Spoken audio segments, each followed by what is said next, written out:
우리는 어제 마태복음 19장 말씀을 보았습니다. 이혼 문제에 대한 주님의 말씀을 봤죠. 사실 이 마태복음 19장에서 이 이혼에 대한 말씀은 이혼에 대한 어떤 구체적인 규례를 주고자 함이 아니라 그 이혼의 본뜻, 결혼의 본뜻, 혼인의 찬 의미를 하나님 안에서 규명하는 것이었습니다. 바리새인들은 그것이 궁금했던 것이 아니라 어떻게든 예수님을 책잡고자 하는 것이었죠. 바로 이러한 바리새인들과 대조되는 인물들이 마태복음 19장에 예수님이 안수하신 어린아이들,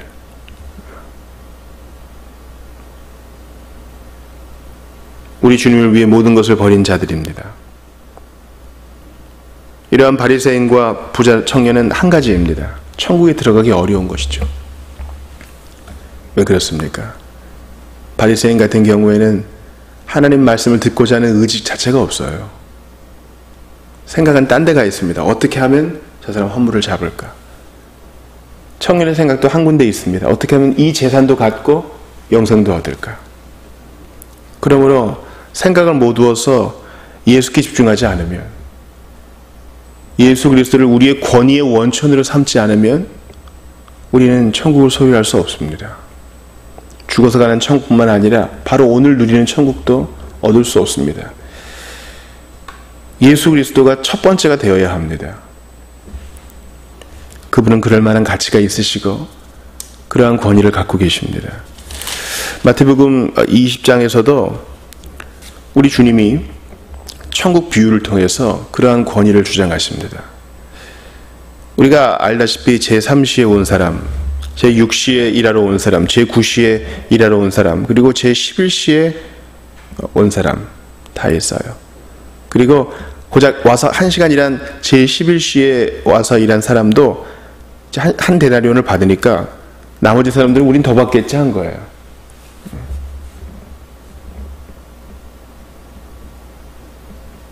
근데 이러한 태도가 옳지 않다고 포도원 주인은 말합니다.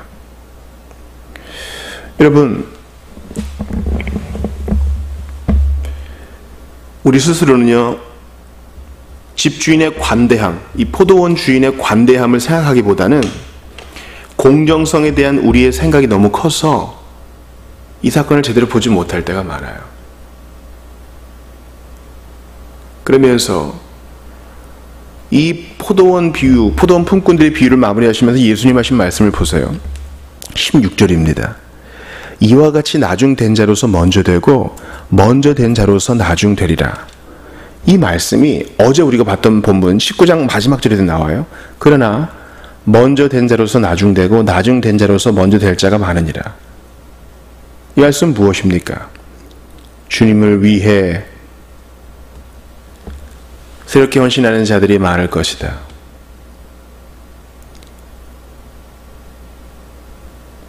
부자 청년에 대한 얘기를 마무리하시면서 이 이야기를 하십니다. 우리가 받아야 할 메시지가 무엇일까요? 포도원의 품꾼들의 입장을 다시 한번 가봅시다. 제3시에 온 사람, 6시에 온 사람, 9시에 온 사람, 그리고 11시에 온 사람이 있습니다. 고작 1시간 일하는 사람이 한 데나리온 받고 나머지도 모두 한 데나리온을 받았습니다.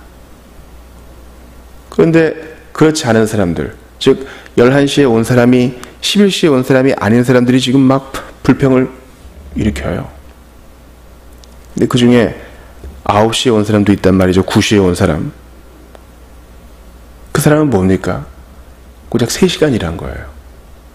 그러면 그 사람들 안에서도 3시간 일한 사람한테 또 불공평하다 할 거 아니겠어요?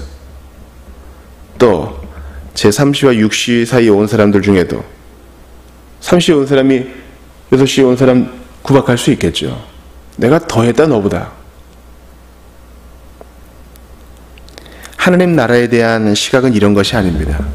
세상의 공정함은 일한 만큼 더 받는 것이지만 여기에는 무엇이 연루되어 있어요? 주인의 약속이 와 있죠. 오늘 본문의 13절 후반을 보세요. 친구여, 내가 내게 잘못한 것이 없노라. 내가 나와 한 데나리온의 약속을 하지 아니하였느냐. 네 것이나 가지고 가라. 나중 온 이 사람에게 너와 같이 주는 것이 내 뜻이니라. 그렇습니다. 그럼 나중에 와서 고작 1시간 일하고 한 데나리온을 받은 사람은 이 주인의 호의에 감탄해서 그 다음 날도 11시에 올까요? 전 그렇지 않다고 봅니다. 정말 이 포도원 주인의 마음에 감동된 사람은 그 다음날 더 일찍 와서 이 포도원 주인에게 감사할 것입니다. 이게 하나님 나라의 원리예요. 봐라, 1시간 일하니까 줘? 내일도 11시에 와야지? 아니야, 내일은 11시 반에 와서 30분이라고 받을 거야. 그것은 제대로 주인의 뜻을 이해한 게 아니죠.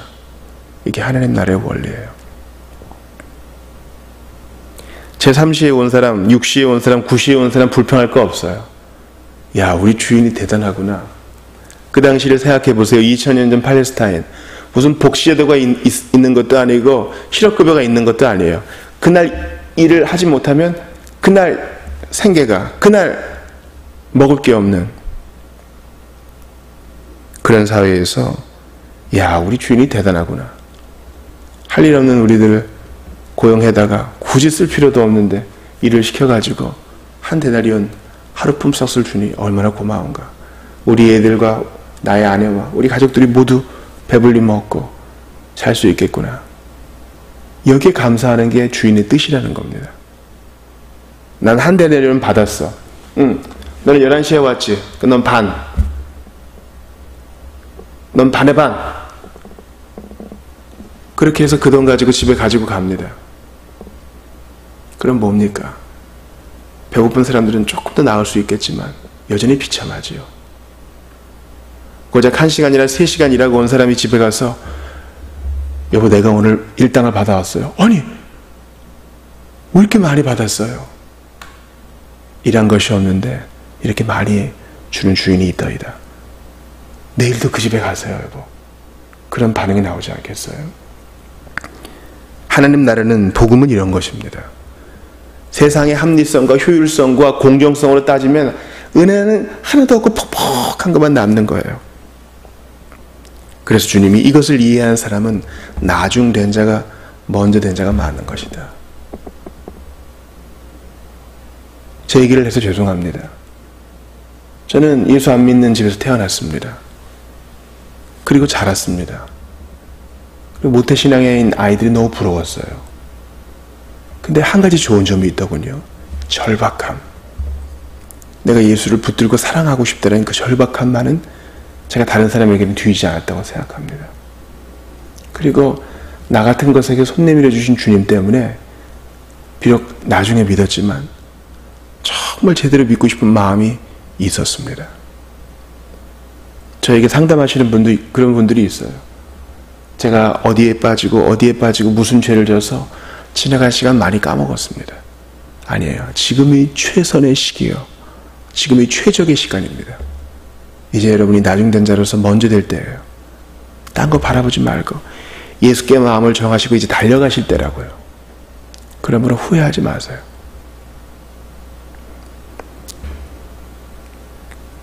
주인에게 불평을 토해놓은 일꾼들과 같은 사람들을 우리는 또 다른 복음서에서 봅니다. 바로 탕자의 첫째 아들과 같은 사람들이죠. 자기 동생이 돌아왔습니다. 아빠가 너무 기뻐하죠. 아버지가 잔치를 벌입니다. 아버지가 혼을 내주거나 종과 같이 취급했으면 좋을 뻔했는데 그렇게 성대하게 파티를 해주니까 기뻐하기는커녕 골이 납니다. 나는 제3시에 와서 일한 사람이라 이거죠. 나는 집을 뛰쳐나간 적도 없고, 그죠? 아버지 마음도 상한 적이 없는데 창기와 함께 가산을 탕진해버린 저 친구한테 저렇게 해주고 나는 뭡니까? 나를 위해서 뭐 해준 게 있습니까? 말도 안 되는 거죠. 아버지가 인지하게 뭐라고 얘기해요? 내 것이 다 너의 것 아니냐? 여전히 삐져있는 큰아들, 이런 사람이 나중되는 것이랍니다. 여러분 이해가 되세요?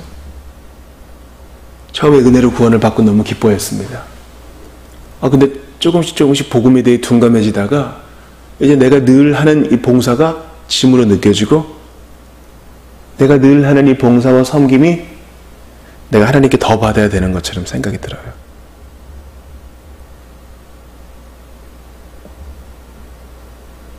그러다가 이것을 권리로 주장하기 시작합니다. 내가 여기서 한 게 얼만데. 이러면 하나님 나라의 뜻이 구현되기는커녕 퍽퍽하고 먼지 날리는 광야와 같은 신앙생활, 종교생활만 나올 뿐입니다. 그러므로 여러분, 죄인이 주님을 믿을 때에 아무 공로 없는 또 한 사람이 하나님 나라에 가입될 때에 기뻐하십시오. 내가 하는 모든 일이 나의 자랑으로 여겨질 때는 한번 내려놔 보세요. 나 없이도, 여러분 없이도 얼마든지 됩니다. 하나님은 뭔가 사람이 아쉬워서 여러분을 불러다가 일꾼으로 쓰시는 게 아니에요. 여러분과 관계를 맺는 자녀와 아버지의 관계를 갖고 싶으신 거지, 일꾼과 품꾼과 노동자가 필요한 게 아니란 겁니다. 3시에 와서 일하는 사람이든 6시에 와서 일하는 사람이든 9시, 11시에 와서 일하는 사람이든 주인이 기대하는 것은 주인은 좋은 사람이다. 그것 깨닫고 돌아가는 것이에요. 사랑하는 여러분, 예수님의 십자가 형틀, 그 한켠에 강도가 있었습니다. 한 사람은 불평했지만 한 사람은 예수님을 옹호하고 그분께 자신을 맡겼습니다. 참 부끄러운 구원이죠.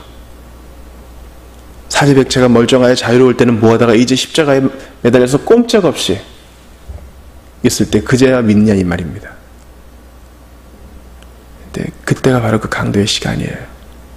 내가 오늘 나와 함께 낙원에 있으리라.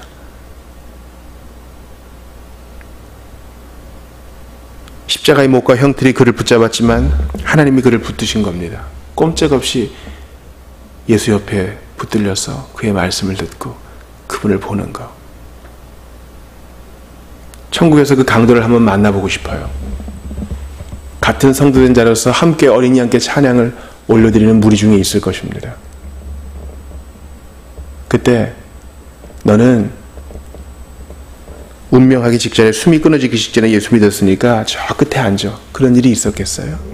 저는 절대 기대할 수 없습니다. 나 같은 자를 구원해 주신, 11시에 온 나와 같은 자도 구원해 주신 어린 양을 가장 크게 노래하는 앞열에서 저는 그를 볼 수 있을 거라 생각합니다. 하나님 나라의 원리는 이런 거예요. 주님 앞에 일해봤자 우리가 얼마나 하겠어요? 우리 발밑에 있는 개미가 우리를 위해 뭔가 모아봤자 얼마나 하겠어요? 우리가 원하는 것을 알기나 할까요? 온 우주 만물 가운데 점과 같은 우리, 주님께서 우리 뭔가를 바라시는 것이 아니라 그 주님의 좋은 뜻, 그 은혜를 깨닫고 오늘도 겸손하기를 주님이 원하십니다. 그런 자가 오늘 본문의 마지막에 나오죠. 겸손히 주님께 은혜를 구하는 맹인 두 사람, 고쳐줄 때까지 소리를 높이는 맹인 두 사람, 주님이 고쳐주시자 그 즉시 예수를 따르는 제자가 된 그 두 사람. 우리도 그와 같이 되기를 원합니다. 비교하지 말고요. 내가 한 게 얼만데, 신앙생활의 중심이 나에게 있고 비교하는 데 있고, 그러면 얼마나 슬픈 일이에요. 그러나 하나님과 나와의 1대1의 관계에서 단독자로 그분 앞에 서서 그분이 내게 베푸신 것에 만족하고 그분이 내게 주신 사명에 집중하고 그분이 내게 주신 말씀에 감사하면 된 것이지, 왜 남하고 비교하냐 이겁니다.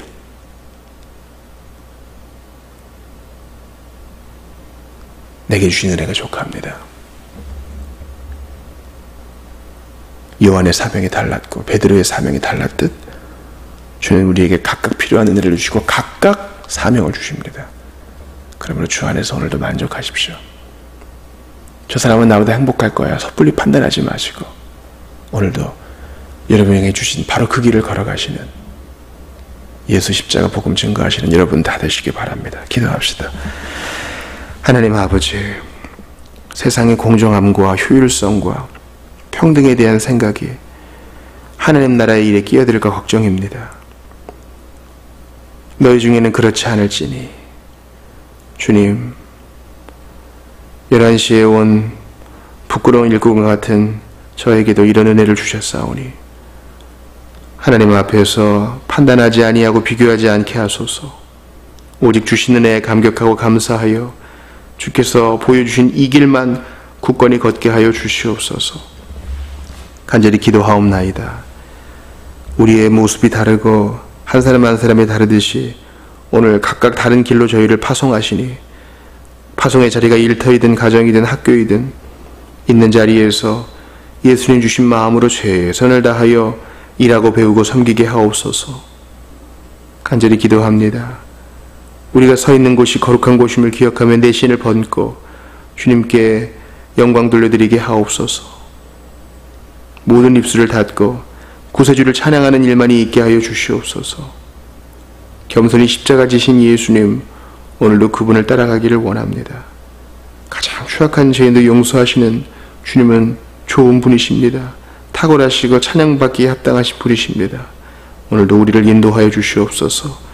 모든 형제와 자매를 붙들어 주옵소서. 주 예수님 이름으로 기도하옵나이다. 아멘.